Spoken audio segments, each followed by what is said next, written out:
కాళ్లలో నొప్పి, నరాల వాపు వంటి లక్షణాలతో బాధపడుతున్నారా? వెరికోస్ వెయిన్స్ లో అత్యాధునిక చికిత్స ఏవిస్ వాస్కులర్ సెంటర్.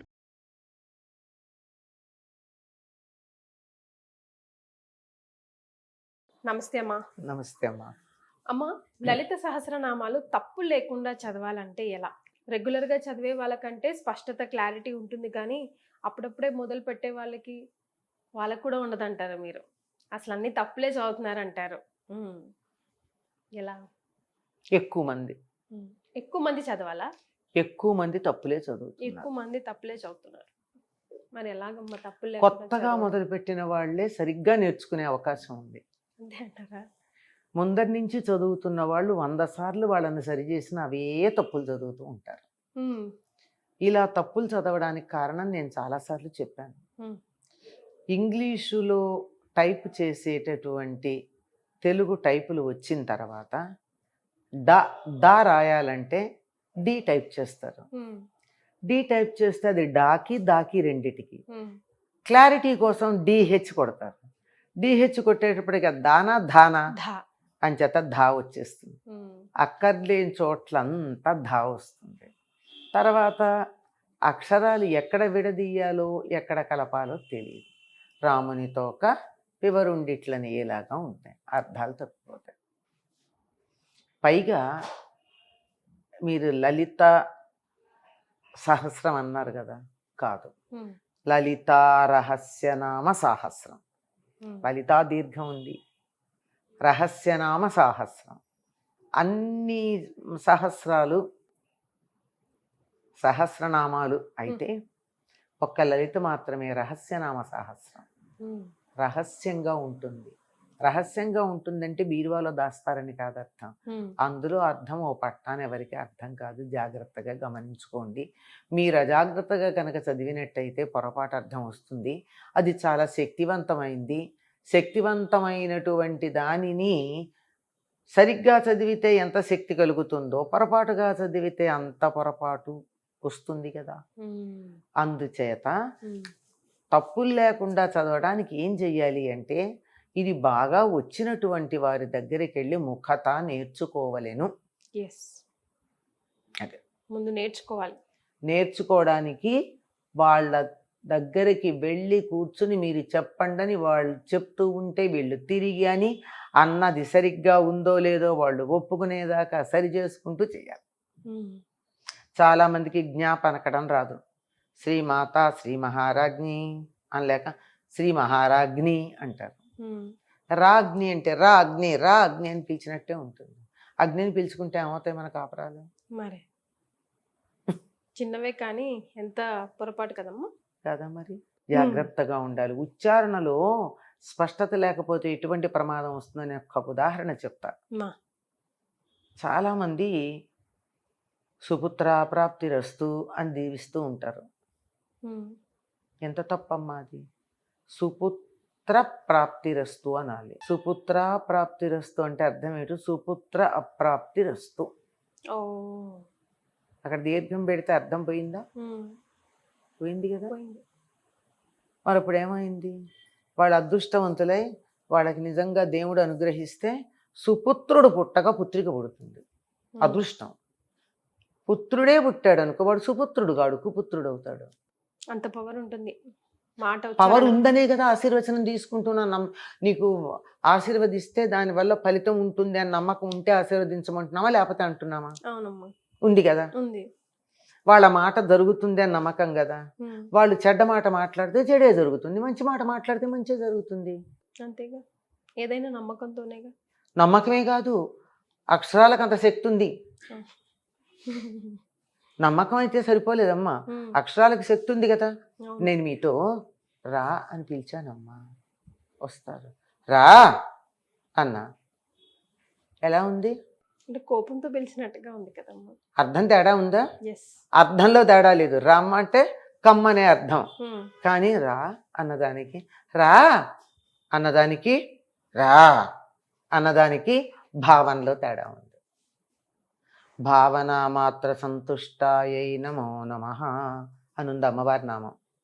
భావనతో సంతృప్తి చెందే అమ్మవారి దగ్గర ఇలా రా అంటావా ఆలోచించుకో.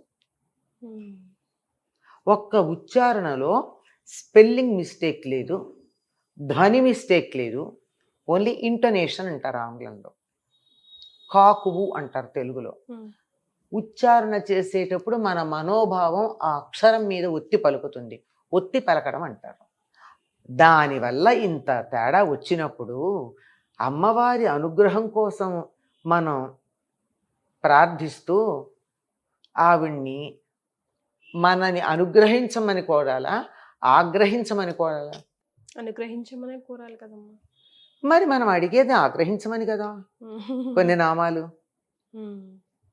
నిజానికి ఆవిడ చాలా మంచిది గనక మనం తిట్టే తిట్లకి పెద్దగా కోపం తెచ్చుకోకుండా సత్ఫలితాలు ఇవ్వట్లేదు, అలాగే దుష్ఫలితాలు కూడా ఇవ్వట్లేదు. మేము ఇన్నిసార్లు పారాయణ చేశామండి. అమ్మో, నేను రోజుకి 10 సార్లు లలిత పారాయణ చేస్తానండి. మీతో కూర్చుంటే 30 నిమిషాలు పడుతోందండి ఒకసారి చదవడం. నేను 30 నిమిషాల్లో 3 సార్లు చదువుతానండి, అబా చదువుతానండి, అయినా నాకు ఫలితం ఉండట్లేదండి అంటారు. ఎట్లా ఉంటుందమ్మా? నేను ఇందాక చెప్పినట్టు ఒకదానికొకటి అడుగుతూ ఉంటే ఎందుకు వస్తుంది ఫలితం? అసలు మనం ఫలితం అడగాలి, మనం ఫలితం అడుగుతున్నాం. పాపం ఆవిడ ఫలితం ఇద్దామని కూర్చుంది, మనం అడిగింది ఫలితం అయింది. ఏది ఇవ్వాలో తెలియక ఆవిడ కన్ఫ్యూజ్ అయింది. అంచేత దుష్ఫలితము లేదు, సత్ఫలితము లేదు. కరెక్ట్. ఎప్పుడు చదవాలమ్మా? చదవటం నేర్చుకోవడం మొదలు పెట్టాము, నేర్చుకున్నాము. ఏ టైము, లైక్ ఎలా చదివితే మంచిది? ఏ టైం అంటే ఉదయం మంచిదం, ఎప్పుడైనా సరే దేనికైనా వీలైనంత వరకు భోజనానికి ముందు చదవడం ప్రధానమమ్మా. ఏదైనా సరే ఆఖరికి మనం చదువుకునే పరీక్షలకు చదువుకునే చదువైనా భోజనానికి ముందు చదివితే గుర్తుంటుంది అని సైంటిస్టులు పరిశోధన చేసి చెప్పిన మాట. కనుక దీని ఫలితం కూడా మనకి ఎక్కువ ఉండాలి అంటే ఉదయం భోజనానికి ముందు, కుదరలేదు సాయంత్రం చక్కగా స్నానం చేసి కానీ లేకపోతే కాళ్ళు చేతులు కడుక్కుని కానీ శుచిగా కూర్చుని ఒక చోట కూర్చుని చదవాలి. నేను చాలామందికి చేసే విన్నపం ఏమిటంటే సోఫాల్లో కూర్చుని అలా చదువుతూ ఉంటారు. వద్దు, దేవుడి గదిలోనే కూర్చోవాలి, దేవుడి దగ్గర కూర్చుని చదివితే మంచిది. లేదు, పని చేసుకుంటూ చదవండి. పని చేసుకుంటే సోఫాలో కూర్చోరుగా. సాధారణంగా పని అంటే ఇది చదువుకునేటప్పుడు వంటింట్లోనో దేవుడి దగ్గర సర్దుకుంటూనో వంట చేసుకుంటూనో శుచిగా ఉండే చేస్తారు. అలాగే చెయ్యండి. సోఫాల్లో వద్దని ఎందుకు చెప్తానంటే రకరకాల పరిస్థితుల్లో ఉన్న వాళ్ళు వచ్చి ఆ సోఫాలో కూర్చుని ఉంటారు. ఆ ఎనర్జీస్ ఉంటాయి అక్కడ, వాటిని ఫైట్ చేసుకుని మన పాజిటివ్ ఎనర్జీ రావాలంటే ఎందుకు అంత కష్టపడాలి? అంచేత మనం శుచిగా ఉండి శుచి అయిన ప్రదేశంలో చేసుకుందాం. కొంతమంది ఇప్పుడు అవధూతల లాంటి స్థాయికి వెళ్ళిన వాళ్ళు ఉంటారు, వాళ్ళకి అసలు శుచి ప్రదేశం లాంటివే ఉండేది. ఎందుకంటే వాళ్ళు భోజనాలే చేయరు, వారు స్నానం చేయకపోతే కూడా వాళ్ళ దగ్గర మంచి పరిమళం వస్తూ ఉంటుంది, ఈ మల్లెపూల వాసన వస్తూ ఉంటుంది. అటువంటి స్థాయికి వెళ్ళిన వాళ్ళకి పరిమితులు ఇలాంటి లెక్కలు లేవు, కానీ మనకి ఇంకా అన్నీ ఉన్నాయి కదా. అంచేత మనం కొంచెం జాగ్రత్తగానే చదువుకోవాలి. మరి రహస్యనామం అన్నారు కదా, చాలా ప్రత్యేకతని, చాలా పెద్ద పీటను వేశారు కదా, మరి ఎలాంటి ఫలితం వస్తుందంటారు? రహస్యము అంటే ఇక్కడ దాచిపెట్టారని కాదు, కానీ మీకు అర్థం కాదు అని అర్థం. ప్రతి నామానికి నిఘంటు ప్రకారం ఉండే అర్థం ఒకటి ఉంది. అయిన తర్వాత వ్యక్తి తాను ఉన్నత స్థాయికి వెళ్ళడానికి ఏం చెయ్యాలి అనేటటువంటి ఒక డైరెక్షన్ ఉంది అందులో, ప్రతి నామంలోనూ ఉంటుంది. 2, కుటుంబ సంబంధాలు ఎట్లా ఉండాలని చెప్పే అర్థం ఒకటి ఉంది, కుటుంబంతో ఎలా ప్రవర్తించాలి మనం. 3, సమాజంలో ఎలా ఉండాలని చెప్పేది ఒకటి ఉంది. కొన్ని పర్యావరణానికి సంబంధించిన, ఖగోళ శాస్త్రానికి సంబంధించినవి ఉంటాయి. ఇవి కాక ప్రత్యేకమైనటువంటి సైన్స్కి సంబంధించిన నామాలు కొన్ని వరుసగా ఉన్నాయి ఇందులో. ఆ నామాల క్రమం గనక తీసుకున్నట్టయితే మనకి ఒక ఈనాటి మోడర్న్ సైన్స్ తాలూకు రూట్స్ మనకి అక్కడ కనపడతాయి.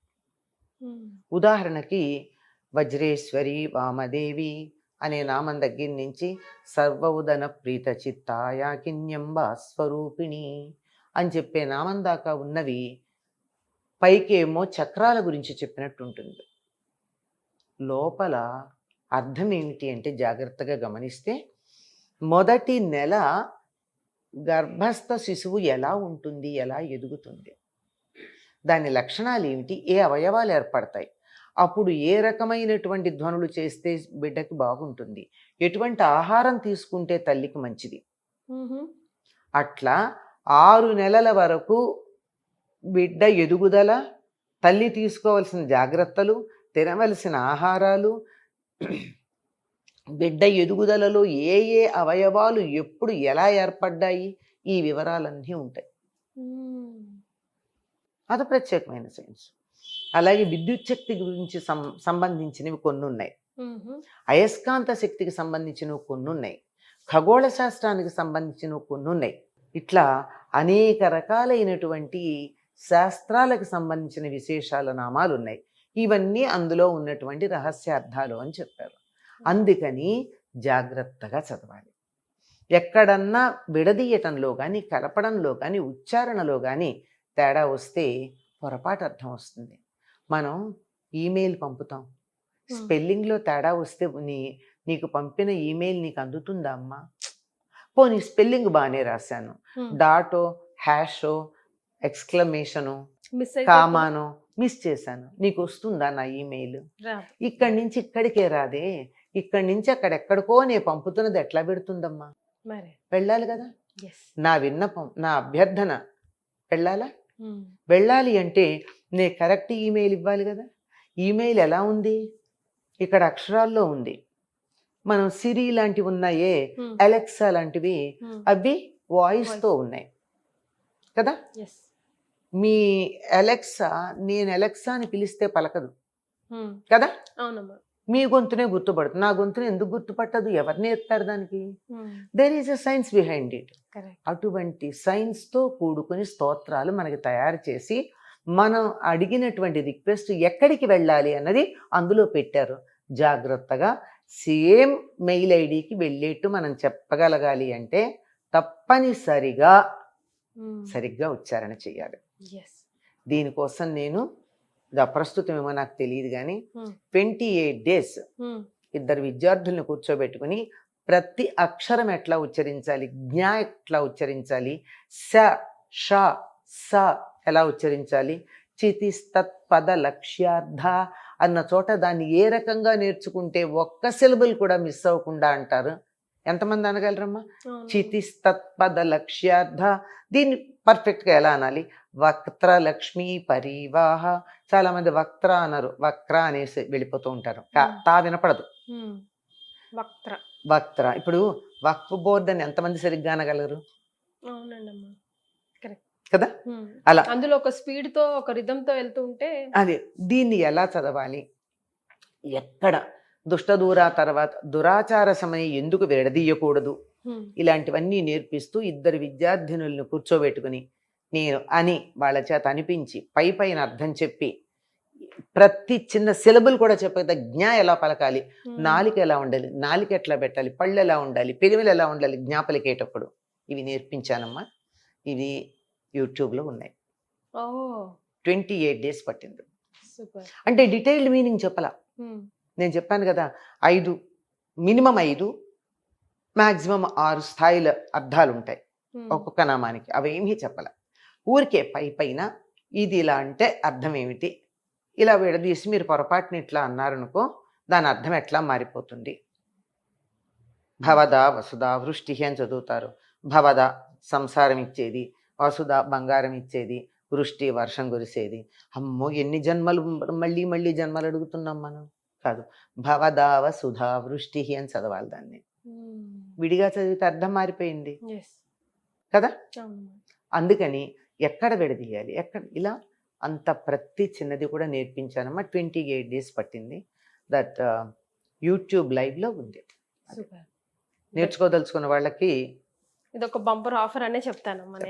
నా పేరునే ఉంటుంది, doctor Anantalakshmi, YouTube live. Thank you so much అమ్మా. నమస్తే. సుమన్ టీవీలో మీ పర్సనల్ అండ్ బిజినెస్ ప్రమోషన్స్ కోసం కింది నెంబర్కి కాంటాక్ట్ చేయండి.